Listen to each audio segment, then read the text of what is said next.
Festival Seni Budaya Asyah 2025, lomba kuliner tradisional membawa pesan dari Kabupaten Pesisir Selatan. Selamat datang di Kabupaten Pesisir Selatan, Provinsi Sumatera Barat. Pesisir Selatan terletak di pesisir laut yang kaya perpaduan sempurna antara kearifan Minangkabau dengan kekayaan laut Nusantara. Pesisir Selatan memiliki makanan khas yang sudah dikenal di masyarakat luas, yaitu randang lokan. Randang lokan bukan sekadar masakan, tapi warisan nenek moyang yang menyimpan kisah perjuangan kreativitas dan cinta masyarakat pesisir terhadap tanah kelahiran. Sekarang mari kita mulai memasak randang lokan. Pilihlah lokan yang masih segar, cangkangnya masih rapat. Diambil saat air laut surut. Cara memasaknya, lokan direbus sebentar supaya cangkang kulitnya terbuka. Kemudian keluarkan isi lokan dari dalam cangkangnya, lalu dibersihkan dengan membuang kotorannya. Lokan yang dikenal juga dengan nama latin Anadara gronasa adalah sejenis kerang yang hidup di perairan pantai berlumpur. Di pesisir selatan, lokan banyak ditemui di muara sungai dan perairan dangkal. Lokan menjadi sumber protein utama masyarakat pesisir sejak ratusan tahun silam. Bahan-bahan yang digunakan adalah lokan, pakis, daun mangkok, daun salam, daun jeruk, daun kunyit, garam secukupnya, santan kelapa, asam kandis. Bumbu-bumbu yang digunakan adalah cabai merah, bawang putih, lengkuas, kunyit, jahe, serai, ketumbar, pala, kelapa sangrai, dan garam. Lalu dicuci dan ditiriskan. Semua bumbu kemudian digiling halus. Santan dimasak sampai benar-benar mengeluarkan minyak. Semua bumbu-bumbu udah tercampur semua, sehingga nanti didiamkan, dengan kata lain dipedo atau marinasi. Sekarang kita menunggu santan sampai terbit minyaknya. Setelah terbit minyak nanti baru lokannya dimasukkan.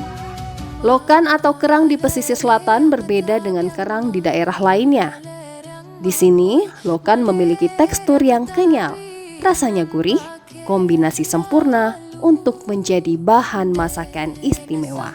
Eksistensi randang lokan di pesisir selatan bermula ketika konon berabad-abad yang lalu, ketika para laki-laki di pesisir pergi melaut atau merantau berbulan-bulan lamanya. Para perempuan yang tinggal di rumah harus memikirkan bagaimana cara menyediakan makanan yang bergizi untuk keluarga dengan bahan yang ada di sekitar mereka. Dari sanalah muncul kreativitas para bundo kanduang. Ibu-ibu bijak dari pesisir selatan mulai bereksperimen. Mereka mencoba memasak lokan, kerang yang mudah didapat di perairan pantai berlumpur, dengan bumbu rendang yang kaya rempah.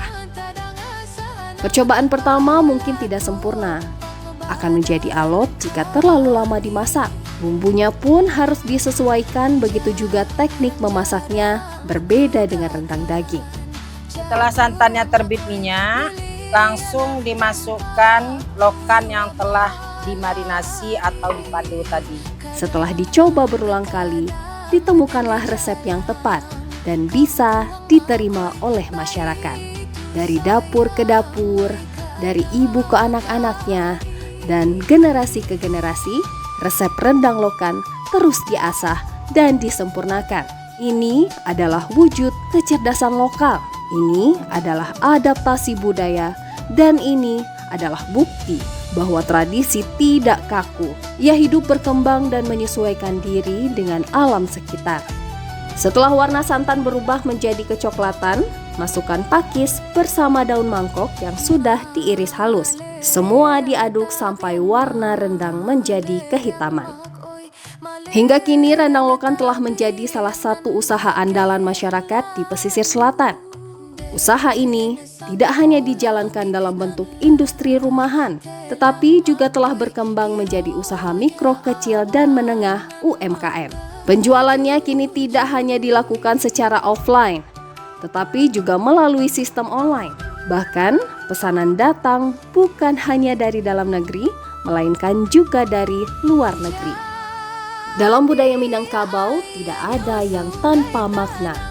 Setiap masakan mempunyai filosofi. Randang lokan bukan sekedar soal mengenyangkan perut.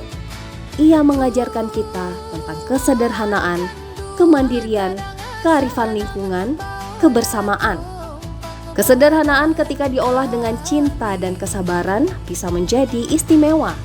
Lokan yang harganya terjangkau bisa setara kelezatannya dengan rendang daging. Kearifan lingkungan di mana saat memanen lokan secara bijak tidak berlebihan dan menjaga ekosistem pantai. Ini juga dipraktikkan leluhur kita sejak dahulunya. Kebersamaan di mana randang lokan sering disajikan dalam acara komunal, barale atau pesta pernikahan, turun mandi bayi, menyambut tamu, dan lain-lain. Ini adalah simbol keramahan dan kehangatan masyarakat pesisir selatan. Lalu, apa yang membuat randang lokan istimewa? Rahasianya terletak pada kesabaran dan keseimbangan. Selamat mencoba resep kami. Terima kasih.